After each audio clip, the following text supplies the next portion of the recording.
Assalamualaikum warahmatullahi wabarakatuh. Saya Yuda Banggala, kita ngobrol di Podcast Republika.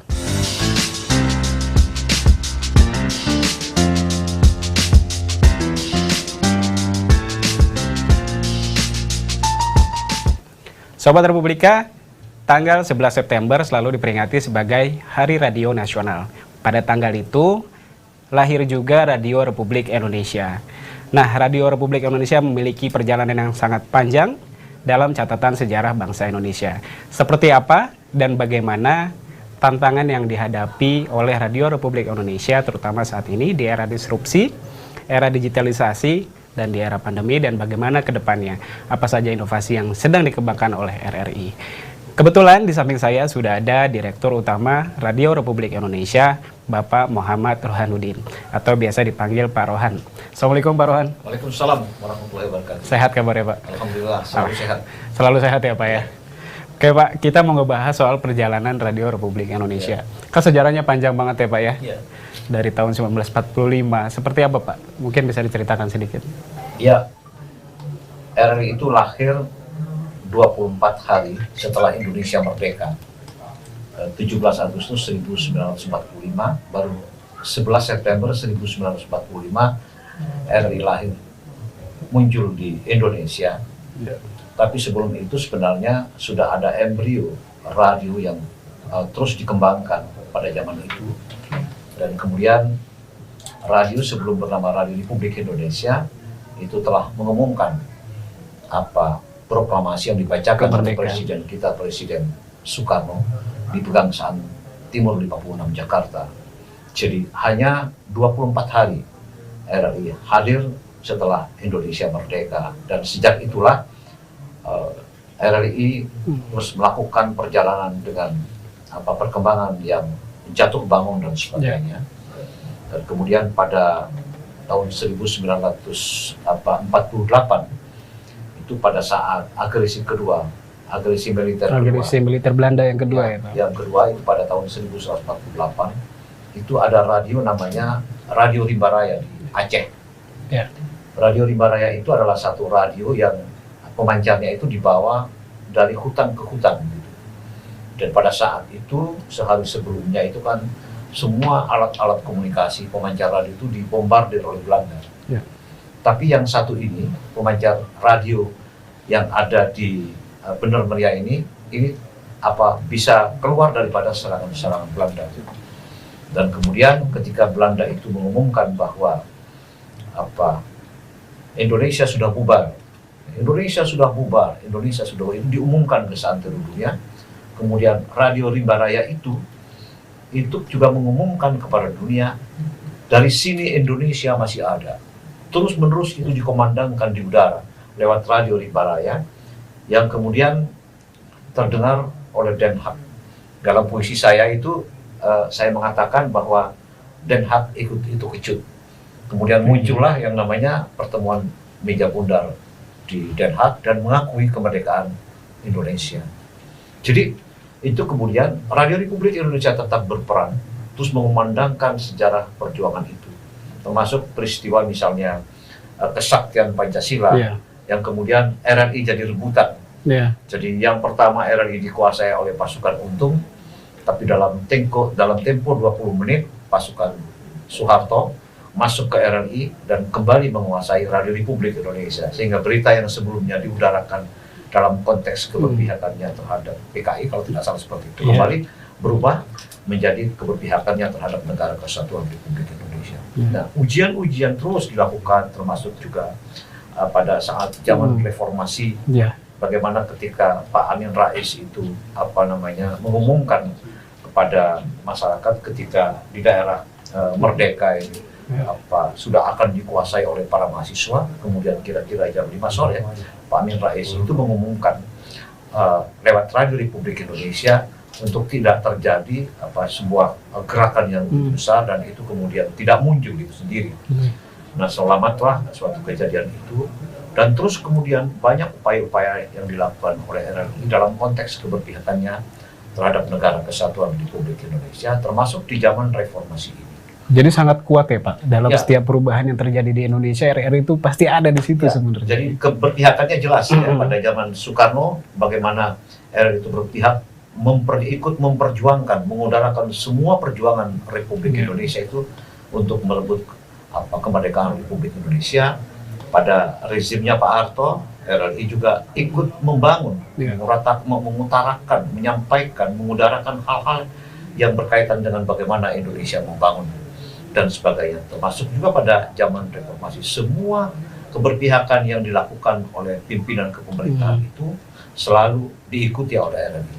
Jadi RRI tidak pernah lepas daripada keberpihakan terhadap negara kesatuan Republik Indonesia. Dan itu selama 75 tahun terus mengudara sampai sekarang ya Pak? Sampai sekarang. Ya. Nah untuk sekarang Pak, kita kan tahu ya kalau saat ini ya, terutama di era milenial lah orang menyebutnya gitu ya Pak, banyak sekali perubahan-perubahan yang terjadi, terutama dari teknologi. Kita bicara mungkin TV sudah lewat ya Pak, masa lalu ya, ketika radio menemui tantangan televisi. Sekarang itu justru tantangannya jauh lebih beragam dengan era disrupsi, era digitalisasi. Nah bagaimana tuh RRI saat ini untuk menghadapi beberapa kemajuan yang terjadi di luar sana Pak? Ya, memang itu yang terus diperjuangkan oleh RRI untuk mengikuti perkembangan yang ada. Sekarang ini sedang kerancingan publik di dunia ini terhadap teknologi digitalisasi. Ya, betul. Teknologi digitalisasi itu masuk ke sebuah lompatan yang kemudian membuat masyarakat lebih cenderung bermain di digitalisasi itu. Media juga berubah kondisinya dari terestrial ya, dari analog menjadi digital. Tidak terkecuali televisi, kemudian media cetak, di radio, dan kemudian semua serba berubah. Maka perubahan ini yang diikuti oleh Radio Republik Indonesia. Ada satu radio di luar yang menyebutkan sekarang misalnya seperti BBC. BBC sekarang tidak menyebutkan BBC Radio, tetapi BBC Sound. Itu sebenarnya RRI mengikuti perkembangan-perkembangan yang tumbuh di dunia. Karena pengertian sound itu lebih cenderung adalah penggabungan dari terestrial ya dan sound-sound yang lain yang ditimbulkan oleh faktor-faktor digitalisasi, ditimbulkan oleh bandwidth dan sebagainya, maka muncul positioning seperti itu. Nah, dalam perkembangannya kemudian RRI sejak tahun 2013 RRI itu membangun teknologi digital dengan banyak platform. Artinya sejak tahun 2013 itu RRI sudah masuk kepada value multi platform. Kami tidak lagi hanya bermain di radio, kami juga banyak bermain di digitalisasi online, kami banyak juga bermain di dunia televisi dan sebagainya. Sudah ke dunia televisi ya Pak ya? Ya, RRI pun ya. Jadi semua platform itu harus masuk. Kenapa? Karena RRI itu tugasnya adalah memberikan pencerdasan kepada masyarakat. Maka siapapun yang menjadi segmen RRI itu harus didekati oleh RRI. RRI harus punya cara untuk mendekati dengan semua platform yang ada. Maka tidak boleh RRI diikat dalam platform radio saja. Karena tujuannya adalah semakin banyak pendengar yang mendengarkan RRI, kemudian menonton RRI, membaca tulisan-tulisan RRI, semakin banyak pencerdasan itu masuk kepada hati nurani masyarakat untuk membangun budaya-budaya baik yang diinginkan oleh negara. Kita bicara sedikit soal radio dalam konteks lebih luas ya Pak ya. Kalau beberapa tahun ke belakang lah ya, ada anggapan, sebenarnya nggak beberapa tahun ke belakang ya, 10 tahun, 20 tahun ke belakang kan sempat selalu ada anggapan ketika teknologi baru masuk, teknologi yang lama biasanya akan ketinggalan gitu. Tapi entah anehnya dengan radio itu, dia tetap hidup gitu Pak. Nah menurut Bapak itu sebenarnya apa sih yang membuat radio itu menjadi sesuatu yang beda gitu? Ya, teknologi terestrial itu tidak bisa ditinggalkan. Karena masyarakat Indonesia itu bermacam-macam, berpulau-pulau. Kita lihat ada beberapa wilayah, termasuk di daerah perbatasan, yang masih belum dijangkau oleh internet. Karena basis digitalisasi itu sebenarnya ada di internet. Betul. Kalau tidak ada internetnya, mereka juga tidak bisa mengikuti faktor-faktor digitalisasi. RRI kuat di situ. Kita di Papua, di Maluku, di daerah-daerah perbatasan yang memang sampai sekarang masih belum kuat. Tapi ada sebuah idealisme masyarakat terhadap RRI. Kita lihat di Papua, pengumuman orang meninggal itu harus diumumkan di Radio Republik Indonesia. Itu sudah menjadi budaya bagi masyarakat sana. Oh, masyarakat di wilayah timur. Jadi betul-betul mereka adalah pendengar fanatik secara turun-temurun terhadap Radio Republik Indonesia. Ini tidak bisa ditinggalkan. Itu yang pertama. Yang kedua, tidak semua masyarakat itu memanfaatkan digitalisasi karena itu ada fee yang harus diberikan ya. Jadi angka 100.000 rupiah misalnya bagi masyarakat di pedesaan, saya lebih baik mendengarkan radio. Kalau baterainya sudah mulai habis, baterai ini saya buka, saya jemur seharian, kemudian dimasukkan lagi hidup ya. Dan itu masih ada dan terus menerus di wilayah-wilayah perbatasan di daerah pedesaan. Pendengar kami adalah pendengar RRI itu adalah pendengar fanatik yang secara turun-temurun. Apalagi RRI punya program-program budaya, program-program lokal, yang betul-betul program itu melekat pada publik lokalnya. Dan ini harus dipelihara. Karena ini bagaimana RRI mengajarkan kepada publik cinta dengan budaya lokal, dengan budayanya sendiri. Itu adalah kekayaan Indonesia, kekayaan nasional yang harus kita jaga dalam konteks keragaman. Karena itu kebinekaan itu harus dibangun dan harus dikuatkan. RRI punya tugas itu untuk membangun kohesi bangsa, mempersatukan bangsa ini, dan tidak boleh keluar daripada keberpihakan terhadap persatuan Indonesia. Kalau kita sedikit bicara soal tren, Pak, tren mendengarkan informasi melalui telinga itu menurut pandangan Pak Rohan seperti apa? Ya, informasi melalui telinga ini banyak dimensi ya. Orang misalnya naik mobil, mereka pasti tidak akan nonton TV. Iya betul. Ya, betul. Pasti akan cenderung saya ingin dengarkan radio. Sambil lalu ya Pak. Sambil lalu. Iya betul. Nah, RRI itu punya banyak segmen. Kami punya segmen musik, misalnya channel 5. Ya, ada program 2 yang memiliki yang difungsikan untuk segmen anak muda. Ada program 3 yang khusus informasi. Ada lorong-lorong sendiri yang kemudian saya andaikan seperti swalayan. Di setiap swalayan itu kalau kita jualan rokok pasti rokok yang bagus-bagus. Kalau jualan misalnya daging sapi yang bagus. Itu sebenarnya segmen-segmen yang diberikan oleh Radio Republik Indonesia. Ada segmen untuk anak muda, ada segmen untuk anak-anak, ya, anak-anak TK, ada segmen orang dewasa, ada segmen untuk news, ada segmen musik. Dan semua diberikan oleh RRI itu untuk merangkum pikiran masyarakat Indonesia untuk semakin cerdas. Karena kekuatan daripada tugas daripada lembaga penyiaran publik Indonesia itu mendedikasikan agar masyarakat itu semakin cerdas. Dan itu tidak ada pilihan, itu harus dilakukan dan itu tanggung jawab lembaga penyiaran publik. Nah, RRI sendiri tantangan terbesarnya apa Pak kalau sekarang menurut Pak Rohan? Ya, yang pertama persaingan. Persaingan Pak? Ya, saya kira media itu semua persaingan ya, tidak semua. Tapi dalam persaingan ini, saya hanya ingin menyampaikan bahwa dalam konteks konten ini sekarang tidak bisa dia berdiri sendiri. Di zaman teknologi semacam ini, maka konten itu harus berjalan bersama-sama dengan teknologi.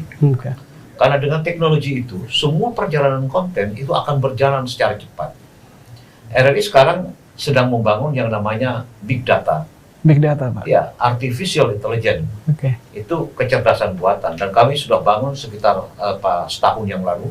Dan begitu lama memang membangunnya karena teknologi itu memang sedang banyak dipelajari. Dan ini sudah dari segi wadahnya sudah jadi Artificial Intelligence. Tapi tinggal sekarang kami mengisi konten-konten itu. Karena di zaman sekarang ini sebenarnya media itu yang paling utama adalah memiliki big data. Siapa dia yang memiliki data yang banyak, dialah nanti yang akan menjadi pilihan publik. Nah, kami bekerja dengan segitiga institusi, RRI sendiri, kemudian ada lembaga yang memang khusus kami rekrut secara bersama. Mereka adalah orang-orang yang kuat di media cetak zaman dulu. Kemudian kami bangun secara bersama, mereka terbiasa dengan litbang. Sehingga dalam pengumpulan big data ini bisa secara cepat dengan strategi litbang yang bagus. Karena RRI juga punya puslitbang diklat yang memang bergerak di dalam litbang itu sendiri. Jadi lengkaplah RRI sekarang sedang meramu Artificial Intelligence. Jadi Artificial Intelligence itu adalah sebuah big data yang sangat kontekstual. Jadi misalnya saya akan mencari Jakarta dalam big data, dalam artificial intelligence. Yang muncul bukan hanya Jakarta, Yang muncul mungkin bisa Arab Saudi, karena di situ kota itu kan. Ya. Dan itu sama-sama ibu kota. Begitulah kecerdasan buatan itu secara kontekstual itu dibangun secara digital. Nah, digitalisasi yang mencerdaskan itu sebenarnya sangat membantu. Sehingga kalau kita buka yang namanya Rohan, dia akan muncul Rohan-Rohan yang lain. Akan muncul gitu. Itulah yang namanya Google RRI. Lalu kemudian insya Allah nanti pada 4 bulan yang akan datang kami akan launching dan kami beri nama Sprint. Sprint, Pak? Ya. Jadi kayak Google gitu, model betul. Persis Google ya. Jadi RRI itu sebenarnya mengikuti zaman ya, Pak ya? Ya, memang harus ya. Karena RRI mendapatkan tugas dari negara dan dibiayai oleh negara, dan uang negara itu juga uang rakyat. Ya. Maka itu harus benar-benar didedikasikan untuk kepentingan rakyat. Jadi semua konten-konten yang ada di RRI, terutama konten news, jurnalistik, ini akan lebih dulu kami utamakan. Jika nanti secara artificial intelligence itu kami akan punya, misalnya saya ingin melihat sebaran pendengar Pro 3 RRI sedunia. Dia akan keluar. Saya akan melihat misalnya sebaran RRI Wamena, akan melihat. Kenapa kita lihat? Ada beberapa poin yang memang harus kita cari. Kalau misalnya pendengar di jam 11 sampai jam 12 itu rendah, maka disitulah kami akan melihat untuk melakukan perubahan-perubahan program sehingga dia mengalami kenaikan. Begitu juga seterusnya itu dibangun. Itu dalam konteks untuk kecerdasan itu. Termasuk juga database.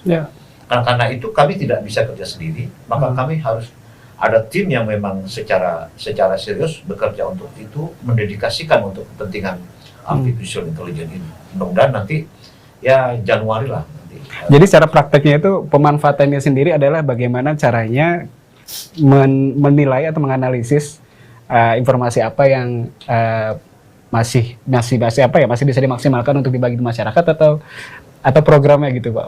Ya, jadi kalau big data yang berbentuk berita, maka semua, katakanlah misalnya ada kecelakaan besar di Jakarta ini, ya, kecelakaan besar. Itu kan berita pada waktu itu hanya kecelakaan besar. Apakah ada peristiwa sebelumnya beberapa tahun yang lalu yang terjadi di tempat itu yang hampir sama dengan itu? Berita yang relate ya, relevan gitu ya, Pak. Begitu kita buka, dia akan muncul nanti beberapa berita. Dengan kata kunci yang sama misalnya gitu. Jadi itu adalah kekayaan data yang kita ekspos kepada publik, sehingga menjadi kekayaan berita. Itulah informasi yang harus disampaikan berdasarkan big data. Di situ nanti juga ada analisis, di situ juga ada grafis dan sebagainya. Akan lengkap. Itu baru RRI, Pak? Yang sedang mengelola itu baru RRI aja? Ya, insya Allah lah. Saya tahu bahwa kami memulai dan kami sudah pelajari dalam setahun ini, kelihatannya RRI sudah melakukan. Itu mudah-mudahan 4 bulan lagi kita akan jalan. 4 bulan lagi, Pak? 4 bulan lagi kami akan publish. Luar biasa, Sobat Republika, tunggu ya nanti ya inovasi dari Radio Republik Indonesia. Nah, untuk kita bicara ke depan. Ya. Tadi kan kita udah ngebahas sedikit soal big data, soal bagaimana ternyata RRI sudah mengembangkan banyak platform ya, Pak ya. Platform TV, bahkan sudah ke platform-platform yang lain gitu. Nah, ke depan akan ada inovasi apa lagi sih, Pak? Ya, kami akan mengikuti perkembangan yang ada, dan RRI itu harus di depan. Harus di depan, Pak? Harus di depan. Cita-cita itu harus betul-betul dikerjakan, dan tidak hanya sekedar tidak hanya sekali bermimpi, tapi RRI harus menjalankan mimpi-mimpi yang benar. Maka digitalisasi itu, big data itu adalah lorong yang bagus untuk menuju masa depan. Karena kita nanti akan mengetahui peta yang sebenarnya dalam informasi, kita akan mengetahui peta dalam apa video, kita akan mengetahui dalam semua sistem yang ada kaitannya dengan big data itu sendiri. Di Jerman itu sudah dalam konteks artificial intelligence itu ada seorang penyiar, dia membaca berita. Katakanlah misalnya Radio Republik Indonesia. Dalam artificial intelligence, kalau tidak masuk yang namanya radio atau Republik Indonesia, itu tidak akan dibuka, tidak akan bisa dibuka. Disitulah sebenarnya keunggulan daripada big data. Dan dalam yang 5 tahun sampai 10 tahun yang akan datang, estimasi saya akan terjadi persaingan media itu untuk sama-sama membangun big data. Karena big data itu akan mendukung semua informasi yang dibutuhkan oleh publik. Dan itulah sebenarnya yang sedang dikejar oleh RRI, bagaimana kita meningkatkan reputasi mainstream yang selama ini mengalami penurunan yang sangat dahsyat karena banyak faktor-faktor yang berkaitan dengan media sosial yang berkembang sedemikian rupa. Di negara-negara yang sudah maju di Amerika Serikat, mereka sedang mengejar ketertinggalan mainstream ini, kekalahan mainstream dengan media-media yang sedang berkembang yang seperti ini. Indonesia juga tidak boleh ketinggalan. Karena sekarang dalam dunia apapun yang terjadi di Amerika sekarang, kita akan tahu di sini. Jadi tidak seperti zaman dulu. Jadi tidak ada alasan bagi orang Indonesia untuk tidak bisa maju. Kalau zaman dulu yang berkembang di Amerika sekarang, baru 5 tahun yang akan datang kita tahu. Tapi sekarang terjadi di Amerika, sekarang juga di Indonesia tahu. Sekarang itu juga masyarakat Indonesia akan melakukan pengembangan. Artificial intelligence itu dibangun oleh seorang Indonesia asli. Ya, malah dari desa, dari Jember. Ya. Tapi karena dia bisa berkeliling dunia, ya, bisa berselancar mengikuti semua perkembangan yang ada di dunia, dan dia memiliki kecerdasan digital yang dimiliki, dia memiliki kemampuan bahasa Inggris yang bagus, sehingga dia bisa mengikuti semua apa yang berkembang. Disitulah sebenarnya siapa yang di depan, siapa yang memiliki keahlian dalam digitalisasi dan segala kelebihan ini dikumpul jadi satu, dan dialah yang akan menang dalam persaingan. Jadi ke depan sebenarnya RRI harus membangun sebuah diferensiasi, sebuah perbedaan. Perbedaan itu menjadi sangat penting. Ya. Siapa yang unggul dalam sebuah perbedaan, dialah yang akan dipilihnya oleh publik.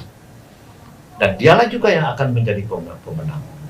Yang penting adalah media itu harus mendapat kepercayaan publik. Ini yang sedang dibangun oleh Radio Republik Indonesia. Dan itu kuncinya adalah dengan menyesuaikan dengan kemajuan teknologi yang ada ya Pak ya. Kalau kita ketinggalan, media yang menyampaikan informasi yang benar dan baik bisa jadi kalah dengan saluran-saluran lain yang tidak kredibel ya Pak. Bener Pak.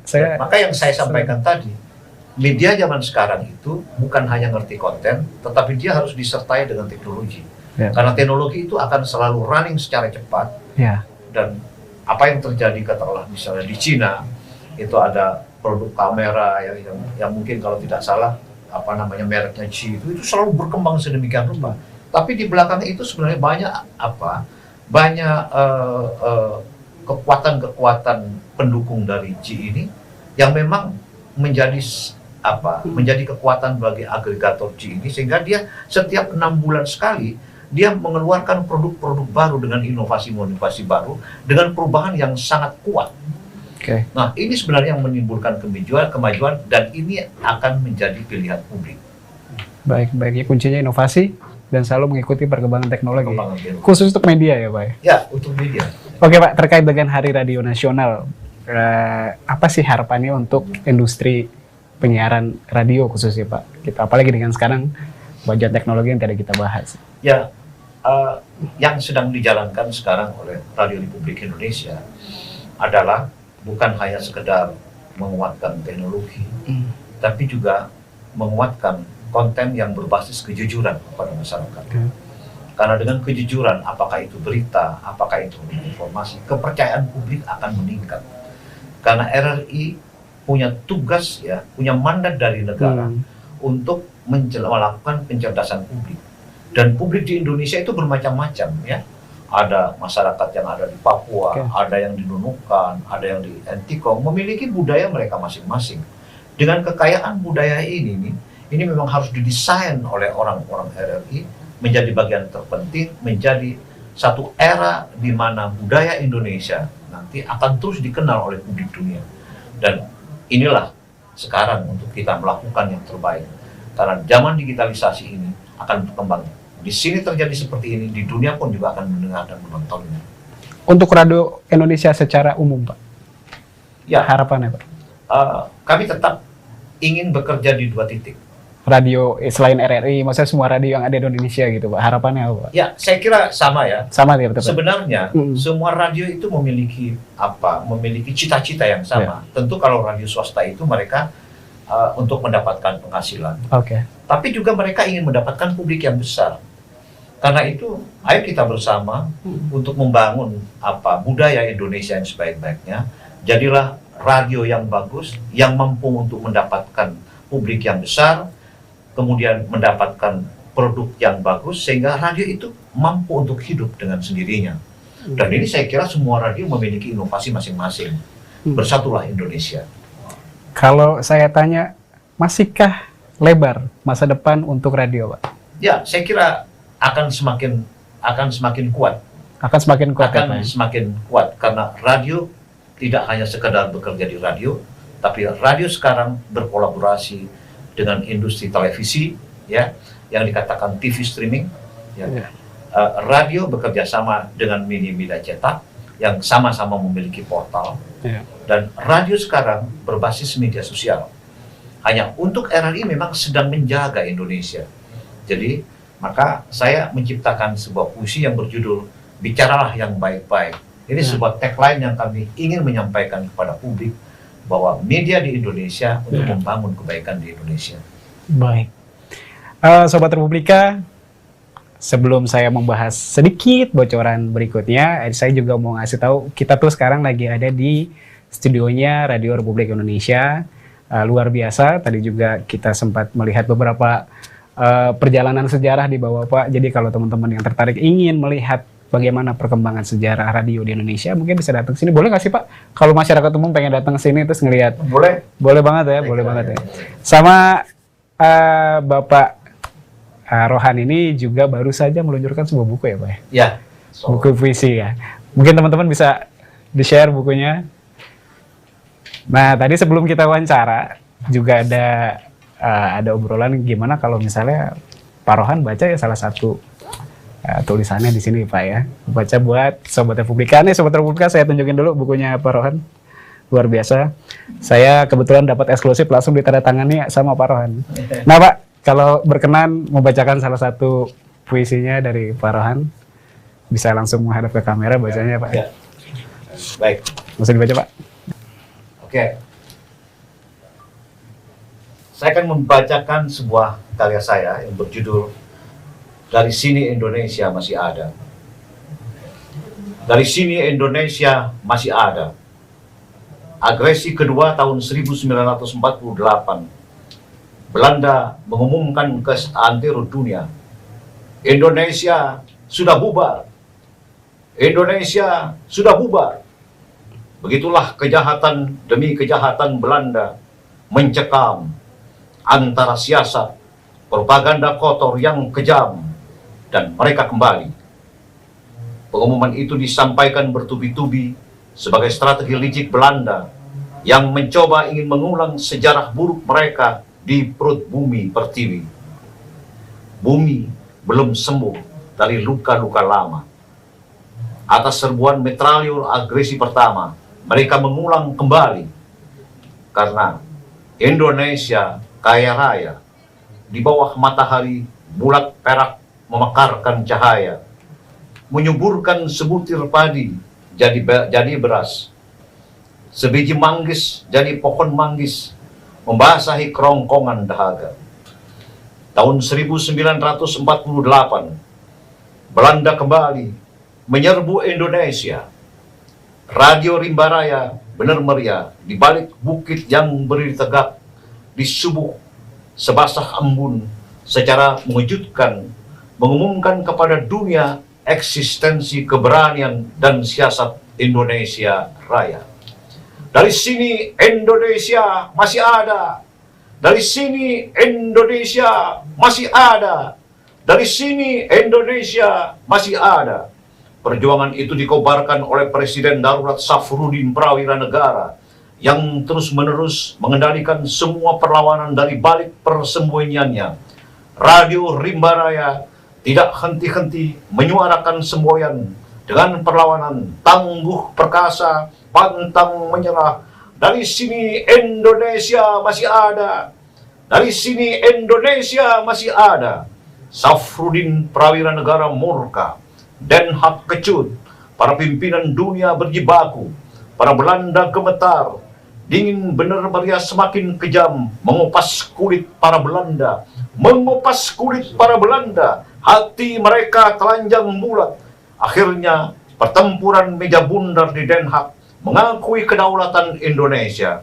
Indonesia masih ada. Indonesia masih ada. Indonesia masih ada. Luar biasa. Ini potongan saja. Itu luar biasa Pak. Itu langsung menginspirasi saya untuk apa gitu, untuk membuat sesuatu buat negara gitu. Terima kasih. Ya. Keren banget. Terima kasih Pak Rohan untuk pembacaan puisinya. Sobat Republika, alhamdulillah banget kita dapat kesempatan untuk datang ke RRI dan karena waktunya terbatas jadi kita memang tidak bisa berbincang banyak. Tapi buat teman-teman atau rekan-rekan yang mungkin punya masukan atau masih kurang nih kayaknya wawancara sama Pak Rohan, boleh nih kirim ke sini nih ke newsroom@republika.co.id atau bisa ke saluran media sosial kami. Terima kasih sekali lagi Pak Rohan atas waktunya. Salam dari Merdeka Barat 45 Jakarta. Assalamualaikum warahmatullahi wabarakatuh. Sobat Republika, semoga tetap semangat, jangan lupa tetap kreatif juga sama tetap produktif selama masa pandemi ini. Sekian dari saya, sampai jumpa lagi di episode berikutnya. Assalamualaikum warahmatullahi wabarakatuh. Waalaikumsalam.